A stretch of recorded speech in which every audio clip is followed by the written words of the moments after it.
First game in these best of three.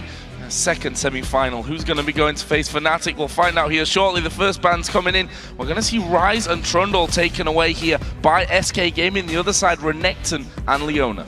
So I like the Rise ban here because you hit two players from ROCCAT. Both Seroes and Overpower's been playing it, so you ban this one away. Don't want to risk anything with it, and Rise has been such a strong pick, especially here with Teleport in the 4.5 patch, where it's so easy for you to get the farm you need, go back to base, buy tier early on, and then teleport back to lane.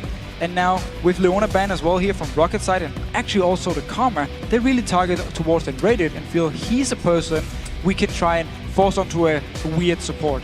Kha'Zix's also taken away as the final ban there for SK Gaming. It left the Nidalee open. We were asking questions about this one. Will it be banned, as Gambit obviously were doing yesterday, banning that out against ROCCAT? But it's Nidalee. It's Jesus that we know on SK's side that is so very good with this Nidalee. We talked about his KDA. Fantastic he's played on that one. As a first pick, good choice from your side? Very good choice. Nidalee is such a strong pick. She can lane against everything. Yes, she might fall a little bit behind in CS, but she will catch up and she will be strong in every single scenario when you come into this mid-late game point. So yes, she's definitely worth the first pick. That's also why I'm a little bit surprised I didn't ban it away. Everything seemed to go to plan there for ROCCAT. Leaving that Nidalee open, they're like, okay, we get what we wanted. Jax and Thresh locked in for them. Yeah, so looking at it now when they just instant lock these two picks, it's pretty clear they wanted SK Gaming. They knew they would first pick Nidalee, so they're like, you get the Nidalee, fine, we take our main support, and we also take the top laner at the moment, which nobody can deal with because Renekton is banned away. ROCCAT banned Renekton by themselves. He is the counter pick to Jax, shot him down early game, he's gone. So now they feel confident just blind picking this Jax, and we actually see a matchup we saw yesterday now. Evelynn and Shyvana are going to be the picks here for SK Gaming. We touched on Evelynn for Svenskeren, that he loves these early game ganks, trying to grasp a control of the game for his team. Early game pressure is what Svenskeren does in every single game. It's what SK Gaming needs him to do, because when you look at SK Gaming as a team, you don't see these insanely strong individual players who are just gonna win the lane by themselves every single time. You see a team which works so well together because of rotations, because of the way the ganks from Svenskeren comes in, the coordination with him. So whenever he picks the early game pressure junglers and he helps out these lanes, they will survive them. They will get to the mid game point where the teamwork really shines.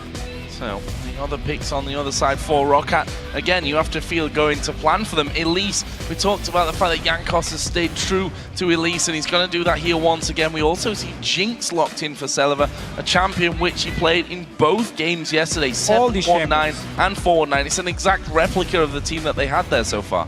All the same champions from yesterday. Now, only difference was in the mid lane where they played Lulu and Orianna, so we need to see what Overpower decides to log in. But with this lineup here, what I like about it is you have so many options. You can fast tower push with the likes of Jinx, with Elise of course, who's very good also because she's ranged. She can push these turrets down. Her spider form gives some extra attack speed to push the turrets. At the same time, you got split push with the likes of Jax here, so he's going to be very strong if he gets a good start. And you can set up fights as well with both Jax, the cocoon from Elise, and of course a hook from Vander. We're going to see Vayne. We are going to see Vayne for Candy Panda. Last time he brought that out was against Alliance in week 10. That was a loss for SK Gaming.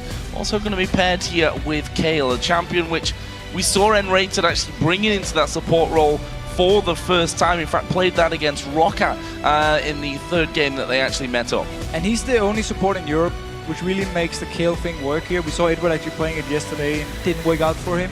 But in Rated, he was the guy who brought it to life here in Europe, and he really shows many times how strong he is on this Kayle support. The laning phase with Vayne is weak if they get in a 2v2, but once they actually get through like the level 6 point where you get the ultimates for both of them, they can start making plays. So SK Gaming is definitely looking for lane swap, but the same goes for ROCCAT here. They're just fine with lane swapping when they have the Jinx, when they have the Elise, so they can push faster than SK Gaming.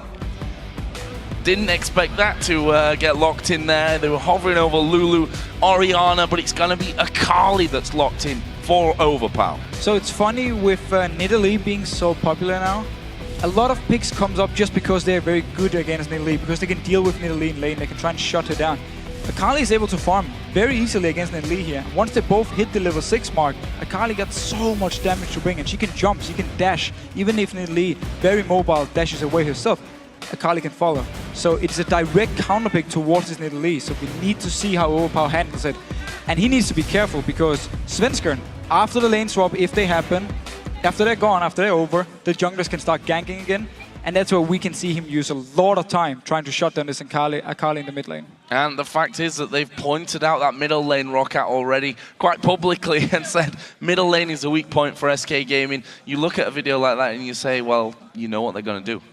Well, again, that's why we were expecting bans towards Justice, but instead, ROCCAT decided to say, we know what you're going to pick. If we leave Nidalee open, you will first pick it because you love this champion so much. It's the main champion of Justice. We're just going to bait you into picking it. Now we have our counter pick in Akali. I haven't seen the matchup before, so let's see what they can actually do with it, or at least I haven't seen it lately. And at the same time, it also gave them the Jax pick. Well, with his first match about to begin, let's check your votes over at lolesports.com. 51% of you going for SK Gaming here. I was going to say it doesn't get closer than that, but a 50-50 is the only closer option. Very, very close vote. And this is the #1 team in Europe in the standings against ROCCAT, who came in as number 5, or number 4, possibly. Yeah, number 4 it was. Yes, they beat out Gambit yesterday. Fantastic performance, of course. That's why I guess a lot of people now actually believe ROCCAT can take it all the way. Well, here we go then. It is game #1 between SK Gaming and ROCCAT here in our second semi-final matchup. Really interested to see how this one ends up going in. And interested to see as well how Vander is going to bring himself to the table. He was instrumental. Some amazing hooks he pulled off yesterday. If he plays like yesterday, he can set up a lot of things here for ROCCAT. And they also got the same combo with Elise and Thresh, where they land a hook followed by Cocoon, or the other way around. So it's a good engage as long as they can land one of these very crucial skill shots. So here we go then. In game, are we going to see anything at level 1? We've been seeing more and more action here, some of it more successful than others. Yeah, we've seen a bit of different things. First thing that comes to mind here is none of these teams actually brought a ward level 1. We've seen more and more supports picking up the early ward here, so at least they got some vision. They can cover an area and then laning wait somewhere else, so they can see if the other team does the same here. But as we talked about in Champ Select, when it comes to lane swapping, both these teams should actually be fairly happy lane swapping. You never mind getting Vayne in a lane swap, so you can get some farm early, get to the level 6 point where she becomes stronger. And at the same time, ROCCAT, with this fast push, with the likes of Jinx and Elise to push down these turrets very fast, they wouldn't mind the lane swap either. Well, we'll see if that does in fact happen right now. Jax and Shyvana are on the top side of the map. Overpower just waiting here on the top side of his middle lane as well. And down the bottom, Elise already moving forward here. Will this be a later 3-man push around onto that red buff from ROCCAT? They might actually just miss each other. Actually, no. SK is moving back towards the red buff here, so ROCCAT coming in. They're going to wait for them here. They want them to face check. This could be dangerous as they start to move forward. The spiraling goes out.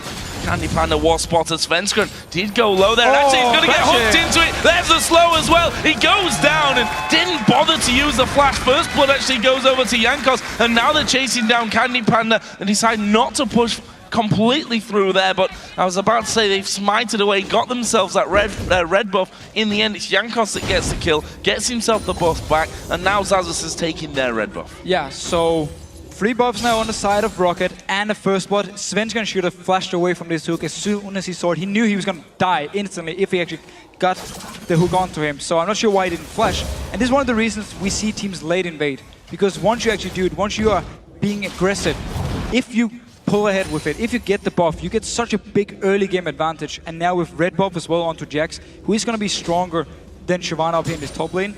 Very scary stuff for Freddy. See what Xaxus can do with it. Mentioned his performance against Gambit. Yes, it was indeed a fine one. You can see already putting down a bit of initial harassment there down in the bottom as well. And Rated and Vander just trying to thrash away on their opponents. Candy Panda going decently low. One thing we should really touch on here in this bottom lane is that heal coming out of Venerated, and also the fact that both AD carries running the standard now heal. Yeah, so obviously with the heal now, with Exhaust, it's a lot harder to get kills in the bottom lane. You don't have this Ignite anymore to all-in burst someone. Exhaust, 50% damage reduction and 30% attack speed reduction is a lot onto an AD carry here, especially early game where your damage is gone. So It's going to be harder for them to pick up kills, but it's going to be easier for them to poke because there is no lifesteal quints anymore. At least very few people actually use them. They go with attack speed 1, so you don't have the same sustain, except now for your heal. But Svenskeren, coming towards this bot lane, he always likes to gank bot lane early. They're pushed up ridiculously far. The hook lands onto Candy Panda, but Svenskeren making his presence felt. They're going to try and focus down Vander. Here is a summoning heal being used. The exhaust goes onto Svenskeren. Now Seroes trying to slow them. He has to flash away. Looks like they will be able to escape it though. And look here, with heal, with the movement speed buff from it, they actually managed to get out of range of N-rated. And a hook coming. Hook coming into him, the slow comes down, but Svenskeren is still hanging around from this one. Vander needs to get himself away, the tumble in, and his silver bolt's not enough damage to actually finish him off. Meanwhile, in the mid lane, Cocoon's landed on towards Jesus. They're going to try and push through from this one. Overpower underneath the tower, gets the kill. He took a few hits from it, but was enough to keep himself alive, and that will be 2-0 ROCCAT. And this is so big for ROCCAT here, getting an early kill onto Akali. Also, some extra XP now, so he's going to hit level 6 before Jessis. It means Jessis with no flash, no heal. Akali's just going to jump straight onto him and just force him out of the lane once we actually get to level 6 here. It's a very good gank by Jankos. And bottom lane, the fact they can survive with exhaust, with the heal, get away from Svenskeren, who actually, even though they were pushed all the way up to the turret, very good start by ROCCAT.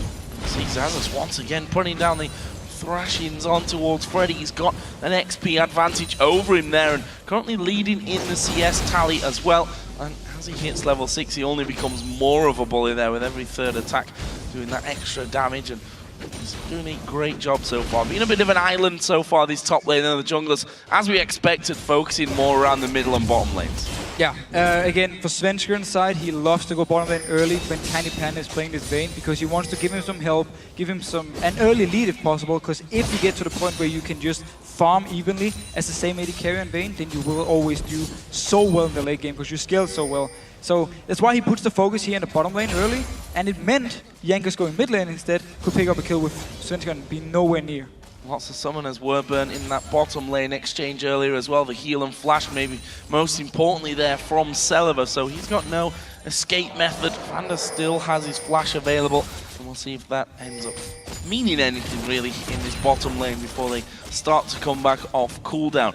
Mid lane, as we mentioned before, Akali getting towards that level 6 area. We can see that almost level 6. A couple of minions will do the job for him here. Interesting to see whether he goes all in onto Jesus when he does it. And the lane is pushing in towards overpower here, so he will be able to freeze it even once he gets level 6, and just needs to farm with spears. But Svenskeren once again down this bottom lane here. And he is going to get spotted here as he comes around the side. Not got his ultimate just yet. The chompers do go down. Don't think there's enough damage for a kill here. In fact, Svenskeren taking a bit of damage back himself. Vander was the one that went lowest of them all there, but as I said, not enough damage. AD carrying support weren't really in range to offer anything in that fight. Yeah, and of course exhaust was not when rated. He wasn't in range for his own slow, so he couldn't actually provide any CC towards the bottom lane of ROCCAT.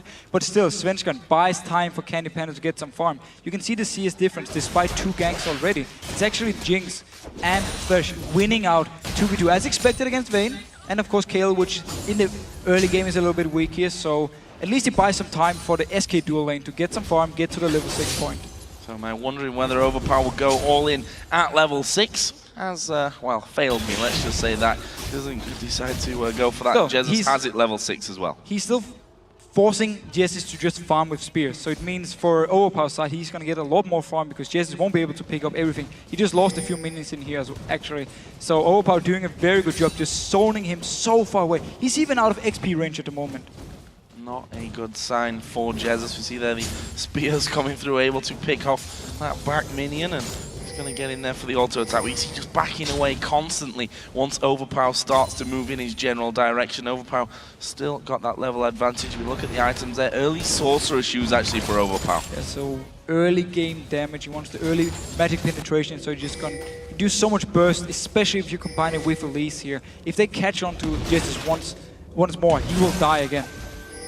One going over into the blue buff, and Jankos is like, yep, I'm going to go in for this one. Svenskeren is level 6, but also around that half health point. Jankos here just going to wait off to the side, and doesn't look like Jesus is really coming to assist here. This could be that buff going away from them. Overpower here is on top of a ward as he gets hit by the spear, which doesn't really do all that much damage to him, and there is the blue buff taken.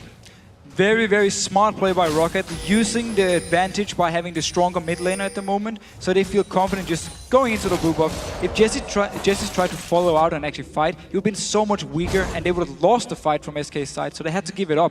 It's a very good play by ROCCAT, pushing the advantage. See whether they can take that blue buff away, and it looks like they will be able to. They can't actually stop them doing this. There's no one around there. Overpower stuck in the mid lane, so Jesus will in fact get a blue buff off that. And of course Svenskeren did take his red, which he was gifted, or gifted over I should really say, to Jankos at level 1 when they died to that little invade. So the fact there was no wards in the river for ROCCAT, they didn't actually see them moving all the way over to the blue, and also Jankos, he decided to recall after he did his own buffs. So he wasn't there to try and stop them, and it meant actually a very smart counter move by SK getting a blue buff.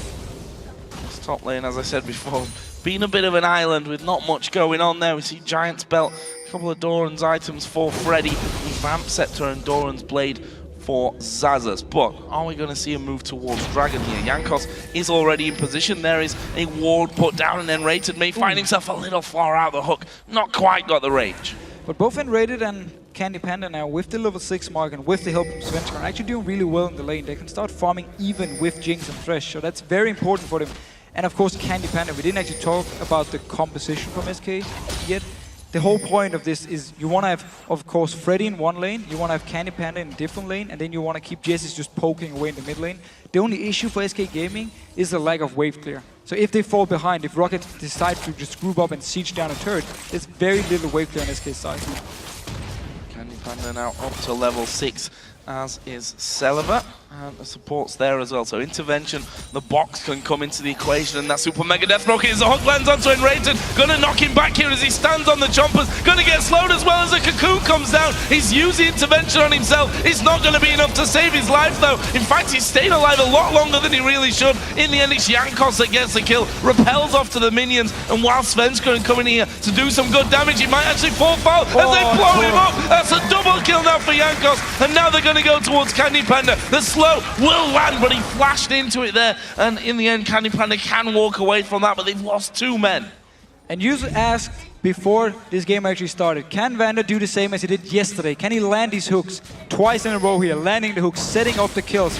Jankos came in, Svenskeren was there for the counter gang, but because they already did so much damage onto him Rated, and because Vayne at this stage doesn't do the same amount of damage as a Jinx, they weren't able to turn the fight around. Kill for ROCCAT, actually 2 kills due to the second hook, and now also a Dragon. There was a bit of a mishap in there. I don't know if you noticed the super mega death rocket that he fired just as he took the lantern, which actually meant he threw it straight past them and damage there. But they got 2 kills, so who are we really to complain about an ultimate not landing in that scenario? Leaves ROCCAT 4-0 up, Dragon taken, 3,000 gold is the lead that they have here, just over 11.5 minutes in. Very, very strong start from ROCCAT, really using or abusing the fact that Vayne and Nidalee with the weaker early games here. So they're just pulling far ahead, and Jankos, we highlighted him before the game. Yesterday on at least twice against Gambit, he did the same things. He was so strong throughout the entire game, especially the early game. He's doing the same now. Every single gank he's done, it's been successful. Seen a lot of people backing away from Elise, and certainly in the bans, we used to see a ban out so very often, but now just left after those changes where everyone, I think there's a bigger split if you talk to a lot of these pro players as to whether Elise is still good or not. It's kind of hard to say she's not good when you look at the scoreboard right now. 3-0-1. Yesterday's games, of course, were also amazingly played by Jankos. That's got to be a consideration next time around, however this game now comes out. Well, the thing with Elise is she brings so many different things to your team. Yeah, like, you can push with her, you can siege a turret because she's ranged, you can get the damage on the turret. She's one of the few ranged junglers we have.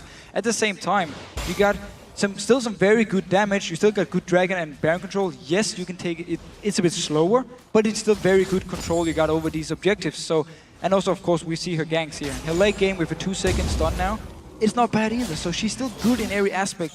We just see a lot of pro players with different opinions. Some prefer junglers with Feral Flare. They like Xin Zhao more, they like Nocturne more than Elise at the moment, and that's just different styles, and also depends on your team. Evelyn, who's now down at this bottom lane. Svenskeren That's the thing, he's been in position. Every single game. He's been in position here a couple of times already. They've not had the damage to really get anything going on. This time could be different though. Vander and Selva moving out of position. We see Svenskeren coming around the side. There's a two-man ultimate. Box goes down. Vander is going to go low from this, but can they finish him off? He throws down the lantern to get the shield, but Candy Panda able to pick up the kill. And the very big... Oh, actually in the mid lane. Backing out, backing out. Still, the big difference down the bottom lane here with the gank is the ultimate from Svenskeren. He can actually provide the slow by himself now, so the rest of SK can then follow up, get in range to actually do all the damage, and perfect for them to get the kill onto Candy Panda. Don't want to let this Vayne get going if you're a ROCCAT ROCCAT fan or player. Or ROCCAT plan too. Oh yeah, exactly. Their plan certainly doesn't like to have a Vayne that's fed, I guess, by the end of this game. Well, and they've got themselves a Jax, which is, you know, a similar kind of painful when it gets to that late game. Yeah, so the thing is, both these teams got the potential to do 1-3-1. I mean, you can have Jax and you can have Akali split pushing. You can then have, of course, Shyvana and Vayne split pushing. And they're going to fight each other here 1v1. If it's Jax against Shyvana late game, Jax is going to win. Shyvana needs to back off. She can't deal with the sustain and the damage from Jax in a 1v1. So Vayne is actually going to be all about Candy Panda. He needs to be able to outplay in his 1v1s so SK Gaming can put the pressure on the split push. In the mid lane, it's just going to be Nidalee throwing spears and then Selva dodging them and trying to wave clear and apply pressure. See, once again, Overpower actually diving in there, good bit of damage. Tries to shroud up there to get away from the spear, but, well, already on his general direction. That lands in, but you can see just getting all that back with the spell vamp that he's got. Exactly. Look at the way he's playing. He doesn't mind taking a few hits because he got so much lifesteal and spell vamp, so he can just get it up on the minion wave. Jesus won't be able to pressure him enough, so he can just dive onto the turret, get a few hits, back out again. Start to dive in there. We know how strong Nidalee's heal is. Also carrying Summoner heal here as well is Jezza, so he's got a good bit of heal in there, but if Akali gets going onto you, out of position as a hook actually landing here, flashed away from, but here comes Jankos. He lands a cocoon as well onto Enrated. The super mega death rocket was thrown, but it was blocked by the intervention. We see that Svenskeren trying to get involved here, but I think they might have to back off. They need to back off for now. There's no ultimate onto Enrated, no flash either, so he's not going to be able to do much in a fight. Svenskeren actually goes to golems here, so ROCCAT will get some damage onto the turret. How much damage onto the turret though? The zap comes through there. The hook and it actually landed there onto Enrated. I feel like he walked into that one. And while it was a good hook, I think he still walked into that one. He saw it coming, ended up in there. It doesn't matter if you walk into it or whether it's spectacular. Vander landed the hook, and again we see him setting up the kills here for ROCCAT. Yeah, he's really, together with Jankos, every single gang has been combined with hooks and then the cocoon landing, and you set up these kills, these picks for ROCCAT side, and they can now take the turret.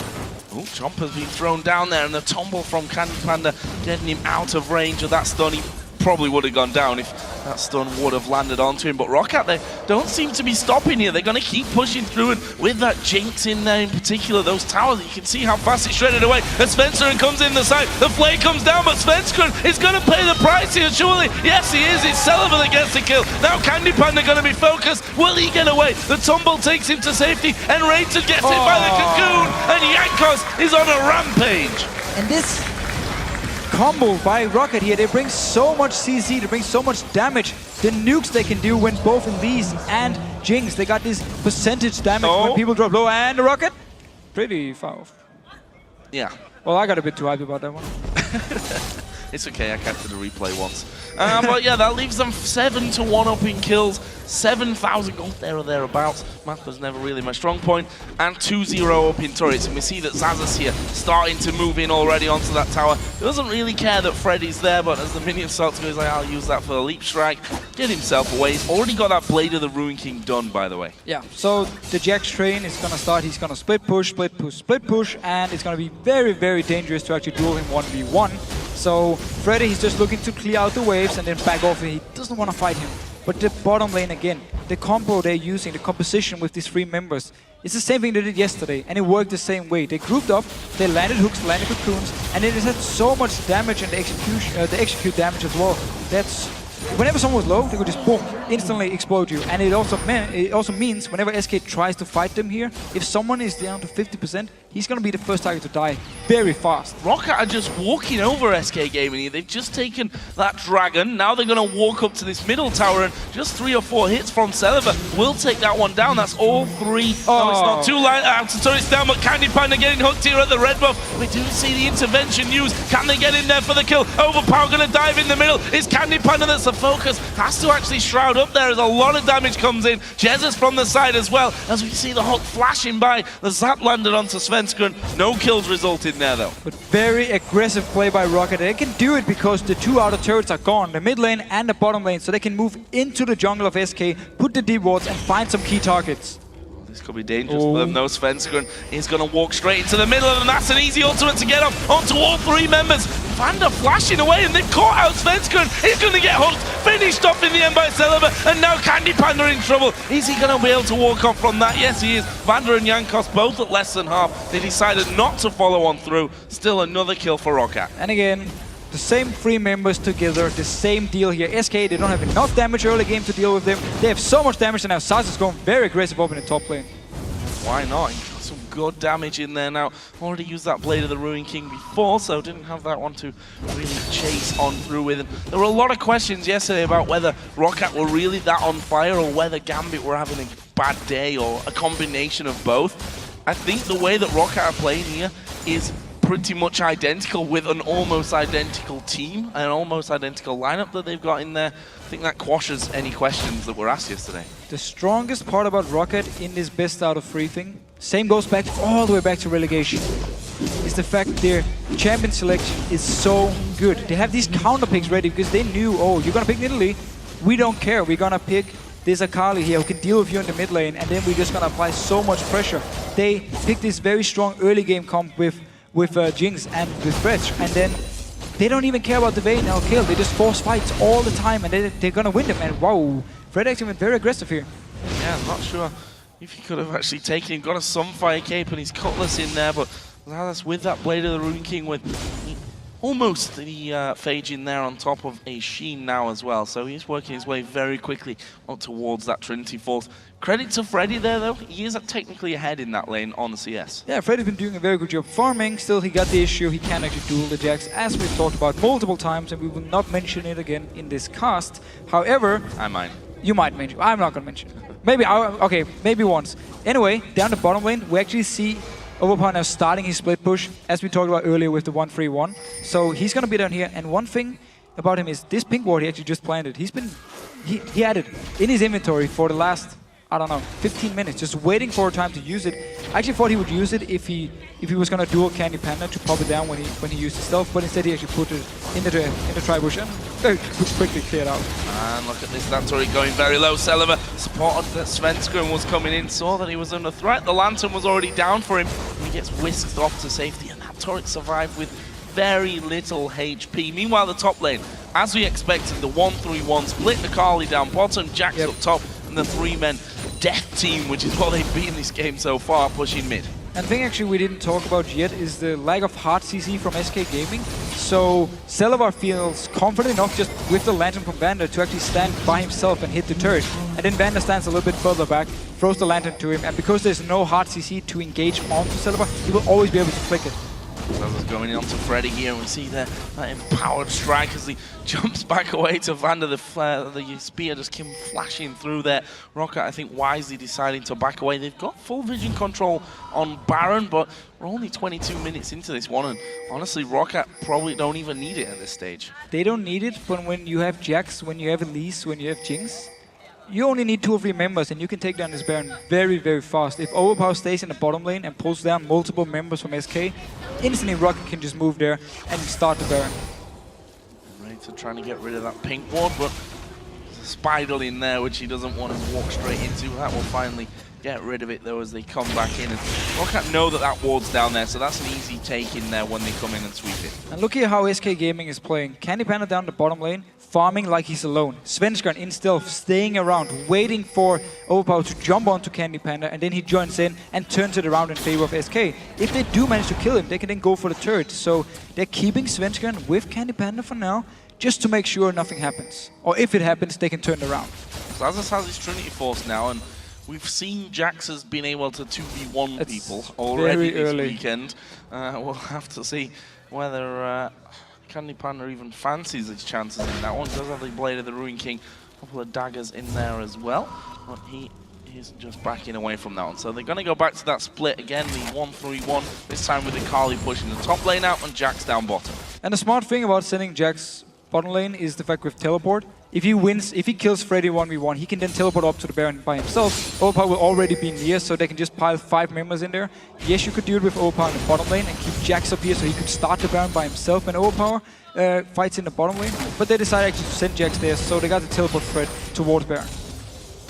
Around here, and Svenskun's supposed to be the one that's invisible, but actually he's going to get caught completely out of position, has to flash away there. Will they keep chasing? Super Mega Death Rocket goes through, doesn't really do a lot, but here's Overpower from the side. There's another kill. Zazas dives in. Actually, Candy Panda comes in around the backside. That'll get him 1 kill. The Cocoon landed, and that'll be another double coming in for Jankos. He's now 6-0-4. So double kill for Jankos here. Actually, they got a kill onto Seroes, so SK got at least something out of this, but ROCCAT now moving instantly for the Baron. We talked about how Jax and Elise can take Baron so fast.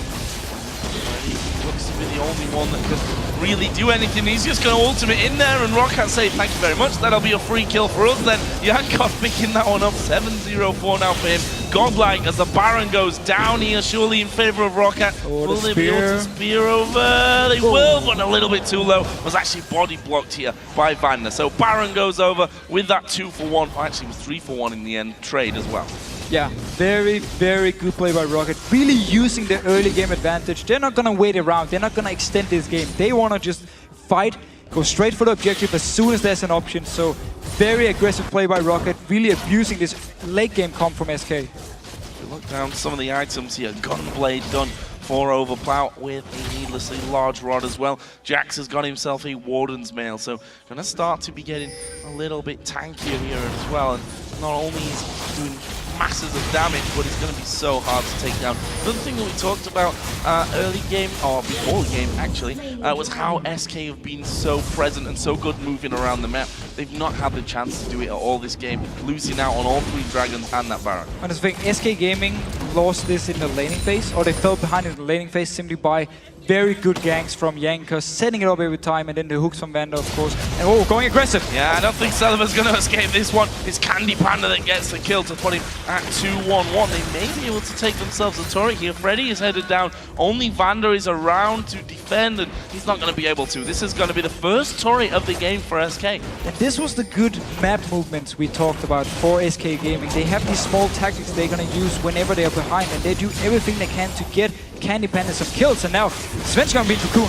Svenskun's dead as well. It's Zazas that gets that one. Now they turn around onto Freddy. He does have his ultimate available and will use that one just to move off in towards the river. Meanwhile, Enrater and Jesus doing a good job of moving into that middle lane and taking out the second turret of SK's match. So they got 2 turrets for it. Yes, they gave up a kill onto Svenskan. Stayed a little bit too long and once again actually got Cocoon. It's been happening many times so far, but Overpower getting some damage on this turret. Jess is coming and also N-rated right behind him. Yeah, but you don't want to fight Overpower. He's got a DFG and a Gunblade here. Ouch. That is a very, very scary Akali teleport is going to be coming in. Overpower actually gets hit there by the spear and Raider going to get the heal up, but there's the damage coming in. He went down without even using intervention. They do get 1 kill back, but Candy Panda will fall. Now it's Freddy that's focused. Super Mega Death Rocket again. I think Seroes trying to miss him on purpose. It was a triple kill for Jax. He's now at 4-0-2 and 3 men down for SK. They're not going to be able to hold on to these towers now. When there's obviously a DFG that he didn't actually use it, but still when you have such a good early game start for Akali, such a good early game start for Jax, they have so much damage already. They're going aggressive again.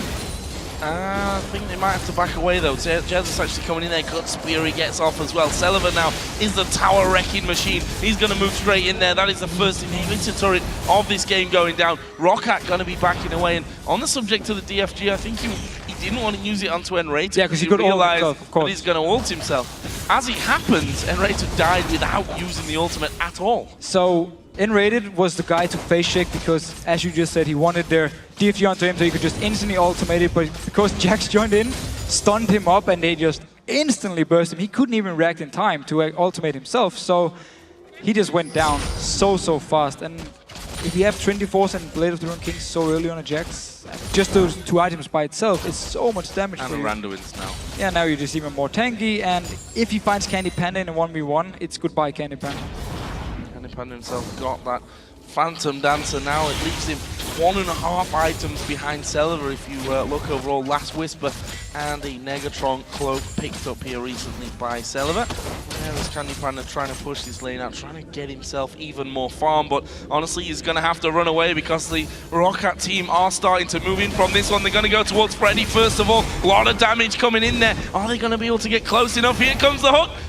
Miles wide from Vander, not something we've been used to seeing from him so far in this game. You can't hit them all though. No, and a max range hook. He was hoping that Freddy would juke to one side, instead Freddy took the opposite side, so he completely missed the hook. And still, you have to try, and we have to just give credit to ROCCAT when looking at this game. Like, there's not a single time where they just stop and say, okay, let's farm for 5 minutes. No, it's action, action, action.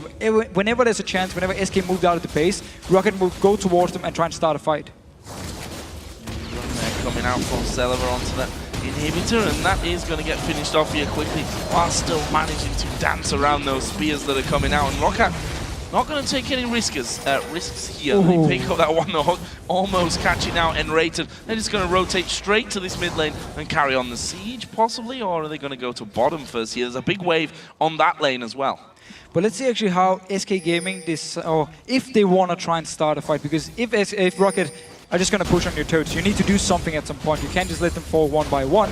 And then Vander now going towards Freddy. Going on to Freddy. The box actually put down here. Here comes Selva from the side as well. This is going to be a lot of damage coming in, but actually they decide not to chase, wanting to get Freddy low there to give them an easier time on the tower. So what I was trying to say is, how is SK actually going to engage these fights? Is it going to be Svenskeren just walking in the face of ROCCAT, put down his ultimate, and then they try to pile on? Because with Vayne and with Nidalee, you need to kite it back. But ROCCAT can just say, you know what, we don't care, we're just going to take the turret then. So SK Gaming really, going on to Freddy. I mean, intervention was used there. DFG and Gunblade came out of Overpower. That's a lot of damage, and let's bear in mind that that is the tank that they have right there, and absolutely nuking him down. Not quite 100 to 0, but you know, going close enough and forcing him to back away. ROCCAT not getting a direct turret from that one, but they're going to come back in with this next minion wave and start their assault again. Always getting some good damage onto the turret. Selva feels so safe because nothing can lock him down.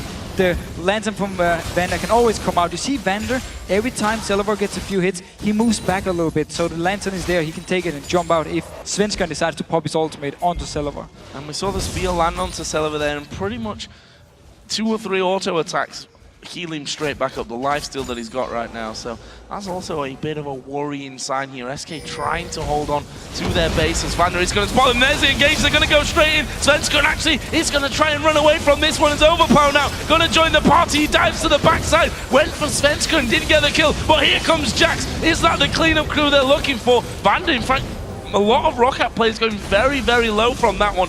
Crucially not dying. That leaves them in a 5v4. And we see that the super minions are actually pushing and have taken down a Nexus turret. So SK actually engaged when there are only 3 members of ROCCAT. So they got Vander very low, they got Jankos very low.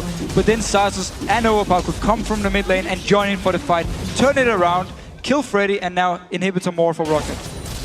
Wrecking the base there. That's not good, and probably the reason why SK said, okay, we have to fight here because we're going to lose the entire base if we don't do it now. So when you're so far behind and the enemy team is just pushing onto your base, you can't just sit there and wait. You need to try and do something. They actually did the best thing they could do. When 2 members were gone, they engaged onto them, but at least Repel took some time to kill her. Didn't actually manage to kill her because while she was up in the air, Seroes came in, Overpower came in, and then when he landed down, there was actually no threat because SK had to run back to their own base. Look at that gold to spend as well after taking down Dragon. Over 2,000 for both Seroes and Selva. That's going to be Jax coming back in with even more ridiculousness to the party. Selva actually picked himself up the Banshee's Veil. Now Lichbane onto Overpower, so he's instant upfront burst with DFG, of course, with his Gunblade, and then with his first hit on the Lichbane here with his own Q on the target. Yeah. You're not going to survive. It's almost going to one-shot someone like Enrated. We'll see if it comes to that here because ROCCAT have a Baron to take. SK Gaming is still trying to push those waves out of their base, and ROCCAT are just going to start off the Baron. SK, I don't think is going to come anywhere near that here. This should be the second one of the game going over to ROCCAT. If SK Gaming No, I mean, if SK Gaming tried to do something here, it would have been horribly wrong. It would be easy for ROCCAT to just turn around. So wisely enough, they stay in the base. ROCCAT just taking full advantage of the fact they're so far ahead, and because of everything they've done earlier, of course, a pair like this, no problem. Over 20,000 gold is the lead that ROCCAT are currently handling. And, well, if you can't win a game with that kind of lead, then something's going to go wrong for you in the future, I think. I think we've seen too in this game is the lack of wave clear from SK Gaming. It's been an issue, actually, because once they fell behind and tried to just stand it on base, it was no issue for ROCCAT to always get a few hits on the turret because the wave would always come all the way in. Nobody could clear it from SK, so it also meant for them, and they were forced to team fight. And of course, when you're so far behind, there's nothing you can do in these fights. Zazas actually trying to 1v1 Candy Panda, who turns things around, and we see there he's not even doing that much damage to him. Zazas does this time get condemned against the wall, and he just jumps away, leap strikes off to the ward, and dodges the spear as well. Meanwhile, the rest of the team did in fact take out that inhibitor in the top lane. So Zazas here buying some time. Again, SK Gaming, they can't fight for the inhibitor, so they need to try and do something else. Every time they try and find a pick, they're just so far behind, they don't have enough damage, and there's actually nothing else to say at this point. Now they're coming in for that third and final inhibitor. Of course, they've only got one Nexus turret here, SK Gaming, thanks to those minions.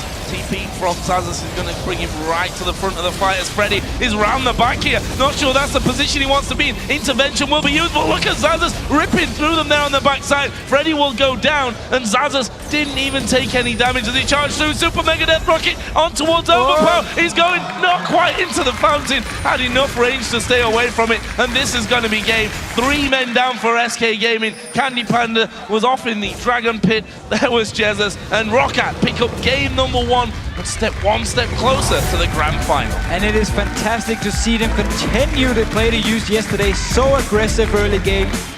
Finding these right moments to always land a hook, land a cocoon in the ganks, and then they just get the kills and they continue going in the game. They don't stop, they don't sit and wait, they don't farm for 10-15 minutes afterwards. They just keep fighting, keep using the advantage they got. And it's fantastic to see them play like this. So let's have a look through the scoreboard of this one, because there are some